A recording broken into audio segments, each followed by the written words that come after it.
Bonjour, nous sommes un groupe du Regard Jeune sur le cinéma. Nous sommes aujourd'hui au Festival international du film d'Amiens. Nous allons voir un film de Joe Dante qui s'appelle Les Gremlins.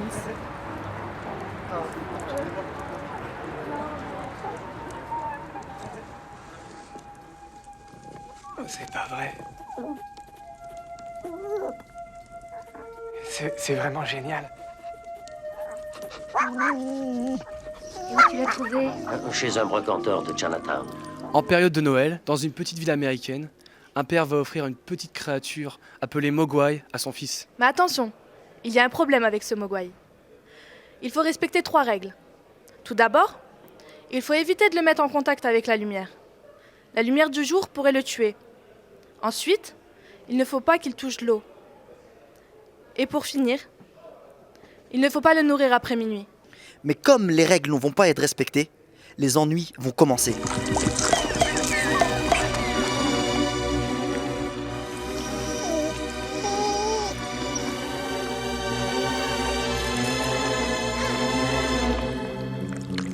En fait, ce Mogwai, il va être à l'origine de beaucoup de perturbations dans cette petite ville américaine. C'est un film d'horreur original parce qu'en fait, c'est un film d'horreur comique. C'est ce qu'on retrouve pas en général dans les autres films d'horreur. Les Gremlins, ça fait bien sûr partie du genre un peu comédie horrifique.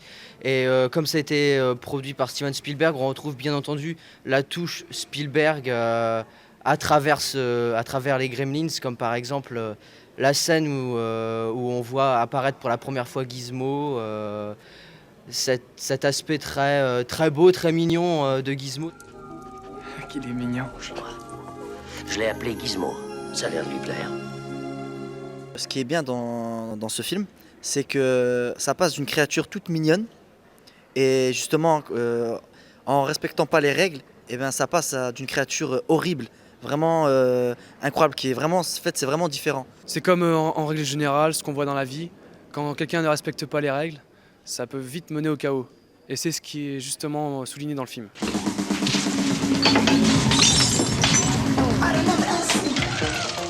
Ce que j'ai vu à travers les Gremlins, c'est qu'en fait, ils ont ce regard qu'on peut avoir en fait, dans tous les films américains, des voyous, en fait, à New York et tout. Enfin, ils ont le mode de vie des gens, des hommes, quoi, comment dire, des bad.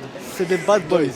Pour moi, les Gremlins, j'ai l'impression que Joe Dante, il a fait quand même pas mal de rappels à pas mal de films, soit qu'il aimait, soit qu'il critique.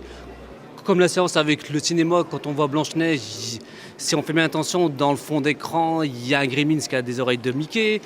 Après, il y avait aussi les clins d'œil aux films qu'il aime, comme l'invasion des profanateurs. Les cocons des Gremlins, ça ressemble pas mal à ceux de l'invasion des profanateurs. Ça ressemble à des cosses de poids géants. Après, il y avait E.T. avec téléphone maison, quand tu coupes le film. Puis après, moi j'ai l'impression qu'il a quand même une idée un peu satirique du conte de Noël. Hein. C'est vrai qu'ils se moquent pas mal de la société américaine quand même, avec leur, comme l'inventeur là, qui fabrique à chaque fois un espèce de, comment t'expliquer tous les machines en fait servent à rien. Chaque fois qu'ils fabriquent une machine, elle fonctionne pas, tout disjoncte, c'est un peu le bordel, voilà quoi. Donc, moi pour ma part, je trouve que c'est un peu une critique, voilà quoi, du pays américain. Allô? Oh, bonjour, chérie. Non, absolument pas, non, ça marche bien, mais j'étais dehors au moment où tu as appelé. Le salon est fantastique. Ouais. Oh, chérie, c'est la première fois que tu es si loin de nous pour le réveillon. Je sais que c'est Noël. Je ferai ce que je pourrai. On se rend compte que c'est comme un pays carte postale, puisque quand on regarde bien, rien ne marche comme nous on le pensait. En fait, on a cette image de cette petite ville que tout le monde pourrait avoir sur l'Amérique. Et en fait, dans ce film, Joe Dante, il se sert des Gremlins pour pouvoir montrer, en fait, critiquer le vrai mode de vie américain, pour montrer à tout le monde, en fait, comment est vraiment l'Amérique.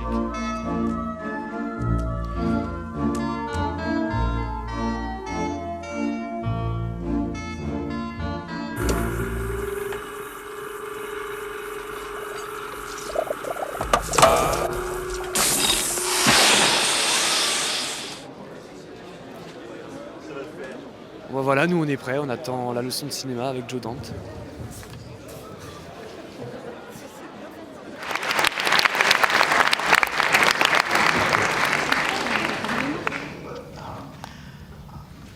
the making of Gremlins was wonderful. The studio really wasn't interested in Gremlins. They were doing it to make Stephen happy. They figured, what's the difference? It's not expensive. But it was an odd, offbeat movie for a studio to make, and they didn't really get it when they saw it. They didn't really understand it. In fact, they hated the Gremlins. They thought they were disgusting, and they wanted to cut them all out. Julien, mais qu'est-ce qui s'est passé là? Bah, Joe Dante a fait une leçon de cinéma. C'était super intéressant et super marrant aussi. Il a un très bon humour. Il me semble que tu as posé une question. Oui, vous voulez savoir laquelle peut-être? Ma question était de savoir si il avait pour projet de faire les Gremlins 3. Et alors la réponse? Non, pas pour l'instant. Ce ne sont que des suppositions. Alors, il a dit que lui, il n'en savait rien, que c'était en gros le studio, les gens, enfin tout le monde qui dit ça. C'est qu'une rumeur. Voilà, comme on est un peu pistonné au festival du film d'Amiens, on va rencontrer Joe Dante. What did you make this horror film like a comedy? Well, I've always thought that horror films are essentially absurd and very hard to believe. And it's easier to make the audience believe if they're relaxed. And one way to relax them is to make them laugh. And then once you make them laugh, they relax and it's okay. And then you can scare them. Like that.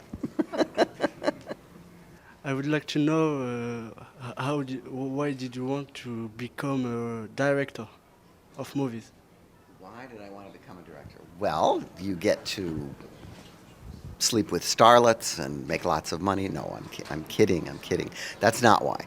I don't know why. I always wanted to be a cartoonist when I was a kid, and fate had another plan for me, and I had an opportunity to direct a movie, and I thought I would be too shy to do it, but I found that I enjoyed working with the crew and other people, and I said, well, this is what I want to do. And I had so many movies in my head that I didn't really need to study. The images just sort of popped out when I started working, and it was easy for me.